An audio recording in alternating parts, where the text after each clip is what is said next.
गजा के साथ अमेरिका का सीज फायर प्लान, उसका ऐलान और हमास का मान जाना, ये सब बात नेतन्याहू को पसंद नहीं आई। हमने आपको खबर भी दिखाई कि कैसे नेतन्याहू ने ऐलान किया कि वो इस प्लान को नहीं मानते, जो जहां पर साफ तौर पर गजा के अंदर बमबारी रोकने का ऐलान किया गया था। लगा था कि अब अमेरिका वर्सेस इजराइल यानी डोनाल्ड ट्रंप वर्सेस नेतन्याहू हो जाएगा, लेकिन ऐसा नहीं होने जा रहा। दरअसल नेतन्याहू के बयान के फौरन बाद डोनाल्ड ट्रंप का भी एक बयान आया है। इस बयान में साफ झलक रहा है कि नेतन्याहू ने उल्टा डोनाल्ड ट्रंप को समझा दिया है कि बमबारी तो कतई नहीं रुकेगी, यानी पूरी तरह से डोनाल्ड ट्रंप सरेंडर नजर आ रहे हैं। उन्होंने उल्टा हमास को धमकी दे डाली है। जी हां, डोनाल्ड ट्रंप ने हमास को धमकी दी ऐसे वक्त में जब आईडीएफ गजा में मौजूद है, फिलिस्तीनी देश में मौजूद है, वो भी तब जब लगातार वो हमले कर रहे हैं। आपको दिखाऊंगा कि सीज फायर के ऐलान के बाद भी कैसे बमबारी की गई, लेकिन ऐसा नहीं है कि इन सब के बीच कुछ हुआ नहीं। हुआ ये कि बहुत भयानक हमला हमास की तरफ से आईडीएफ के ऊपर कर दिया गया, जिसमें आईडीएफ के कई सैनिक मारे गए हैं। बहुत सारी खबरें हैं। इसके अलावा जिस तरह का घटनाक्रम घटा, कल तक जो जश्न मना रहे थे, खुशी मना रहे थे, वो इस बात पर आग बबूला हो गए कि कैसे अमेरिका या फिर नेतन्याहू दोनों मिलकर सीज फायर को, अपने ही बनाए प्लान को कैसे खारिज कर सकते हैं। आपको वो भी दिखाऊंगा आखिरकार जॉर्जिया में क्या हो गया और ईरान ने कौन सा ऐसा इतिहास रच दिया जिसने पश्चिमी देशों की सांसें फुला दी हैं। और जाते जाते खबर यूक्रेन से भी। नमस्कार, मैं हूं प्रज्वल गौतम और आप देख रहे हैं the live TV. The live TV, सच सबसे आगे। शुरुआत कर रहा हूं। I appreciate that Israel has temporarily stop the bombing. ये पूरा लिखा है कि अस्थायी तौर पर इजराइल बमबारी रोक रहा। अस्थायी तौर पर, आप सोचिए क्या कहा। हमास को ट्रंप की सख्त चेतावनी में किसी तरह की देरी बर्दाश्त नहीं करूंगा। उन्होंने इजराइल को अस्थायी रूप से बमबारी रोकने के लिए धन्यवाद दिया और कहा कि हमें यह काम तेजी से निपटाना है, जल्द से जल्द, ये कहते नजर आए। उन्होंने कहा, लेकिन क्या यह वाकई बमबारी रुकी या फिर डोनाल्ड ट्रंप ने नेतन्याहू के सामने सरेंडर किया, यह आप थोड़ी देर में भी समझ जाएंगे। देखिए, प्रेसिडेंट ट्रंप ने कहा इजराइल ने टेम्परेरी बमबारी रोक दी है गजा के अंदर, यह बहुत अच्छी बात है, हम जल्दी जल्दी काम निपटाएंगे और वरना ये जो सीज फायर है इसे नहीं माना जाएगा। वहीं इन सब के बीच नेतन्याहू का बयान भी सुनिए। नेतन्याहू कितने कॉन्फिडेंट नजर आ रहे हैं। You heard Trump. He will not accept additional delay. The second phase, Hamas will be disarmed and Gaza will be demilitarized. This will happen either diplomatically through Trump's plan or militarily by us. अब आप सुन रहे हैं क्या, ये Israel के प्रधानमंत्री Benjamin Netanyahu का बयान है। दूसरे चरण में हमास को निशस्त्र किया जाएगा, नहीं डिसआर्म किया जाएगा, उनसे सरेंडर कराया जाएगा। जबकि खबर ये थी उस प्लान के तहत पहले फिलिस्तीन के अंदर एक सरकार बनेगी, उस सरकार के सामने हमास हथियार सरेंडर करेगा। लेकिन क्या कह रहे हैं, दूसरे चरण में यानी पहले चरण में हमास के कब्जे में जितने इजरायली सैनिक हैं उन्हें छोड़ा जाएगा, फिर उनकी हमास सरेंडर करेगा, फिर आईडीएफ फटेगा। ये कैसे? मेरे देश में, मेरे ही घर में आईडीएफ हथियार लेकर खड़ा हुआ है, ठीक है। कोई वो कह रहे हैं कि पहले तुम हथियार छोड़ो तब मैं बाहर जाऊंगा। मैंने हथियार छोड़े और फिर से तुमने मेरे घर पर कब्जा किया तो कौन जिम्मेदार होगा? क्या कह रहे हैं, धमकी सुनिए। ये या तो ट्रंप की योजना के तहत होगा या फिर हमारे सैन्य अभियान के जरिए, यानी कि आईडीएफ नहीं मानेगा, लिख कर ले लीजिए। इजराइल फिर से सीज फायर का उल्लंघन करेगा और अमेरिका ने पूरी तरह से नेतन्याहू के सामने सरेंडर कर दिया, यह स्पष्ट है। क्यों कह रहा हूं, खबर देखिए। Israel pounds Gaza killing 61 Despite Trump's call for it to halt bombing। लगातार डोनाल्ड ट्रंप की तरफ से कहा गया है कि बमबारी बंद करो, बमबारी बंद करो, बमबारी बंद करो। नेतन्याहू ने नहीं बंद की, इजराइल ने बंद नहीं की। और सोचिए, गजा के अंदर बारूद झोंका गया, 61 लोगों की मौत हो गई सीज फायर के बावजूद भी। ये हालात पैदा हो रहे हैं। समझिए, 4 अक्टूबर को इमीडिएट स्टॉप बॉम्बिंग कहा जाता है ट्रंप की तरफ से। इजराइल इसी बीच 70 लोगों की मौत कर देता है, हत्या कर देता है। 47 उत्तरी गजा में मारे गए, 4 फिलिस्तीनी सेंट्रल गजा में और 19 लोगों की मौत दक्षिणी गजा में होती है। यह तब होता है जब लगातार बॉम्बिंग रोकने के लिए कहा जा रहा है। कल तक खबर थी कि लताड़ लगाई गई है, फटकार लगाई गई है ट्रंप की तरफ से, लेकिन अब खबर निकल कर आई है कि वाकई डोनाल्ड ट्रंप को निर्देशित कर रहा है नेतन्याहू। क्या वजह है ऐसी? आइए अगली खबर देखिए। ऐसा नहीं मुंह तोड़ जवाब भी नहीं मिला। हमास ने बताया हम भी कम नहीं है। देखिए, उन्होंने भी किया, उन्होंने कहा तुम मारो हम भी मारेंगे, अब सीज फायर बाद में देखा जाएगा। देखिए वीडियो। ये हमास का कसम ब्रिगेड है, उसने कैसे, उन्होंने कहा हम भी मारेंगे। ये देखिए,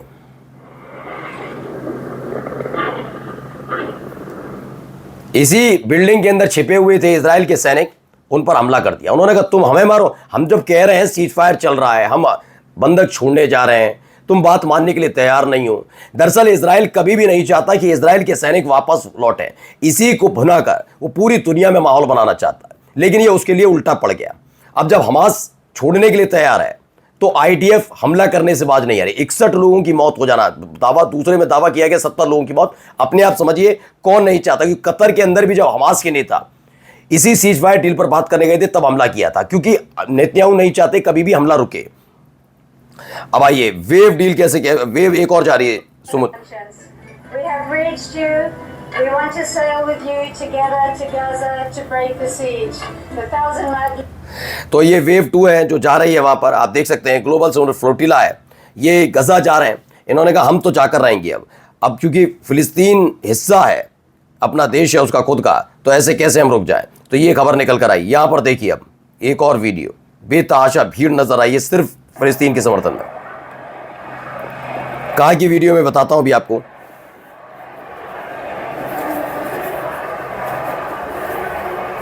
बेतहाशा भीड़ आपको सड़क पर नजर आ रही है। ये मैड्रिड की वीडियो है। मैड्रिड में आप देख सकते हैं पूरा का पूरा मैड्रिड का वो इलाका लोगों से पटा पड़ा है। फिलिस्तीन के समर्थन में लोग सड़क पर उतरे हैं। यहां पर देखिए एक और वीडियो।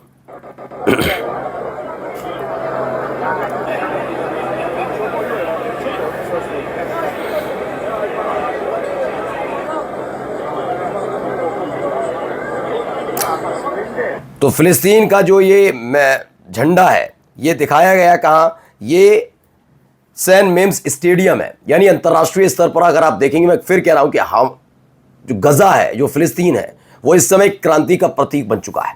लोगों ने इस दौर की पीढ़ी ने कई कहानियां, इतिहास सब पढ़े, अपने अपने देश के पढ़े होंगे, महापुरुष पढ़े होंगे, लेकिन ये पहली दफा है जब उन्होंने खुली आंखों से देखा कि जितना दबाने की कोशिश की उतनी ही फजीयत इजराइल की हुई, अमेरिका की हुई। ये क्रांति का प्रतीक है। पहली ऐसी क्रांति दुनिया ने देखी है इस पीढ़ी ने अपनी आंखों से। ये देखिए सैन मेम्स स्टेडियम है जहां पर लोग सड़क पर उतरे हुए हैं और वहां पर फिलिस्तीनी झंडा लहराया गया। अब देखिए एक और वीडियो।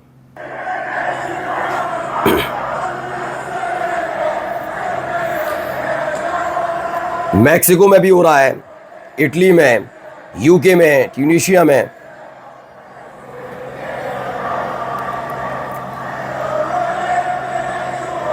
तो मैक्सिको ट्यूनीशिया की तस्वीर निकलकर सामने आई है। दावा किया जा रहा है इसमें स्पेन में, मैक्सिको में, इटली में, यूके में, ट्यूनीशिया में, हर जगह इसी तरह लोग सड़क पर उतरे हुए हैं। यहां पर भी देखिए कैसे बेतहाशा भीड़, यहां दूसरी तरह से भीड़ निकलकर सामने आई है। जहां एक तरफ हमले लगातार किए जा रहे हैं तो दावा किया गया 1 लाख प्रदर्शनकारी तेल अवीव में सड़क पर उतर आए और उन्होंने कहा अभी इसी वक्त युद्ध को रोका जाए, क्योंकि बमबारी लगातार सीज फायर के बावजूद भी हो रही है। ये वो परिवार हैं जिनके अपने लोग न केवल गजा में फंसे हुए हैं, बल्कि वो इजरायली हैं जो दूसरे देशों में जाकर काम करते हैं, लेकिन वहां काम करना दूभर हो गया सिर्फ अपने देश की नीतियों की वजह से। इसलिए ये लोग बड़े खुश थे कि कम से कम इजराइल के साथ, हमास के साथ, गजा के साथ युद्ध विराम है, लेकिन नेतन्याहू की हरकतें देखकर लगता नहीं है कि ये होने जा रहा। अब ये एक और वीडियो देखिए।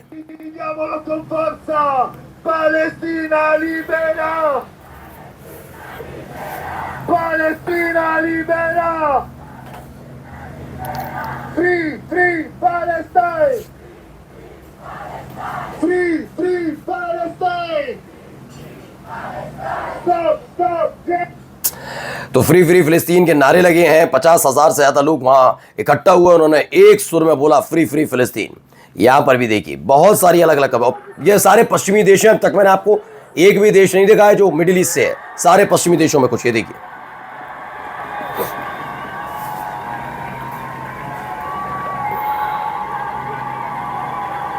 फिलिस्तीन के झंडे लहराए जा रहे हैं, देखते जाइए। ये फ्रांस से निकली हुई तस्वीर है। फ्रांस में लोग इकट्ठा हुए और उन्होंने जो इजराइल की तरफ से किडनैप किए गए ग्लोबल साउथ फ्लोटिला एक्टिविस्ट, उनके समर्थन में और तो और डिमांड की गई कि जिनोसाइड गजा के अंदर रोका जाए, क्योंकि सीज फायर के ऐलान के बाद भी जिस तरह से हमले आईडीएफ कर रहा है उसको लेकर लोगों में नाराजगी, ये कैसे संभव हो सकता है। एक और देखिए ट्यूनीशिया की एक और वीडियो देख लीजिए।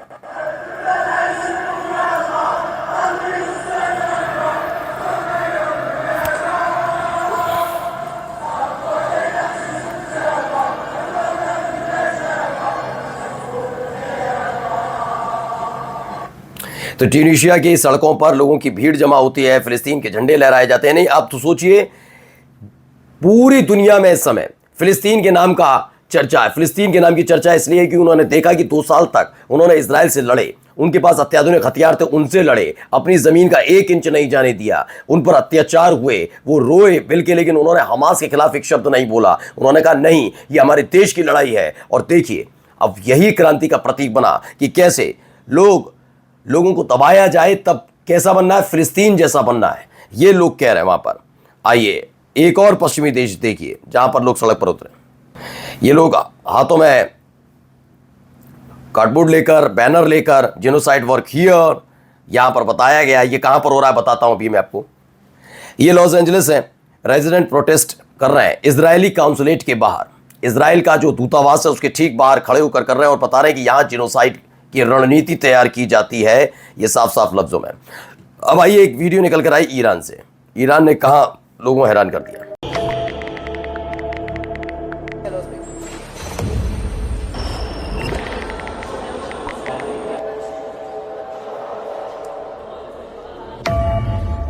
इस पूरी वीडियो में यही दिखाया गया है कि कैसे ये मिसाइल तैयार की गई थी। उस दौरान का है जब 12 दिन लगातार ईरान और इजराइल का युद्ध चल रहा था। अंडरग्राउंड ईरानी मिसाइल बेस पर काम चल रहा था। ये डिस्क्लासिफाइड फुटेज है जो बाहर निकलकर सामने आई। एक और देश, ये देश यहां पर क्या हो रहा है जरा देखिए।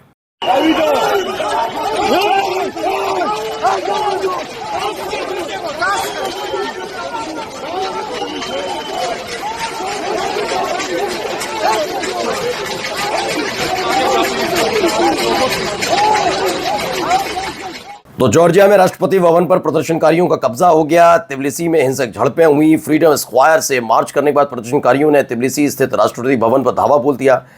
वहां जो लोग मौजूद थे उनके मुताबिक पुलिस और प्रदर्शनकारियों के बीच पेपर स्प्रे और झड़पें हुई।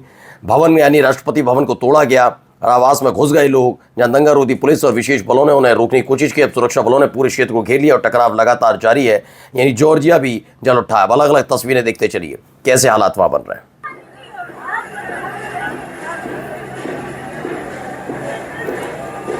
प्रदर्शनकारी भी इन दिनों पूरी तैयारी के साथ आते हैं मास्क लेकर कि उन्हें रोका ना जा सके। देखिए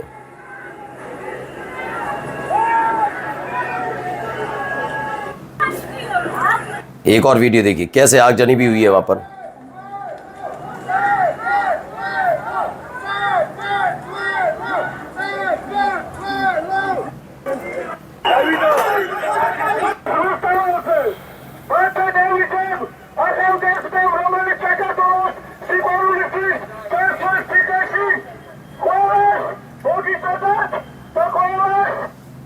तो जॉर्जिया में सरकार के खिलाफ नेपाल, बांग्लादेश, श्रीलंका जैसा हिंसक आंदोलन हुआ। राष्ट्रपति भवन में घुसे प्रदर्शनकारी, सुरक्षा बलों से झड़प हुई। हिंसा की खबरें हैं। तिब्लिसी में नगर पालिका चुनावों के दौरान सरकार पर धांधली के आरोप है कि नगर पालिका चुनाव में सरकार ने धांधली की। उसके आरोप में विपक्ष ने सरकार रूस समर्थित नीतियां अपनाने का आरोप लगाया। प्रदर्शनकारियों ने EU की राह पर लौटने, राजनीतिक कैदियों की रिहाई और लोकतंत्र बहाल करने की मांग की। सरकार ने कहा कि उसने चुनाव में बढ़त बनाई है और अब जनता सड़क पर है। सोचिए जिन लोगों ने चुना उन लोगों ने विरोध किया और सरकार कह रही नहीं हम तो जीत गए, आप लोगों ने जिताया। जिन लोगों ने जिताया वो कह रहे हैं हमने आपको वोट ही नहीं दिया। ये स्थिति जॉर्जिया के अंदर बन रही है। अब सोचिए खुद ही। और जाते जाते खबर एक तस्वीर यूक्रेन से भी जरा देखिए। ये पूरी ट्रेन पर एक ड्रोन अटैक हुआ था। सुमी इलाका है तो सुमी में जिस यात्री ट्रेन पर रूस ने हमला किया उसकी हालत देखिए कैसी होगी। शीशे टूट गए, पूरा एक हिस्सा जलकर धू करके जलने लगा। कई लोगों के घायल होने की खबर है इसमें। ये ड्रोन अटैक था। नमस्कार।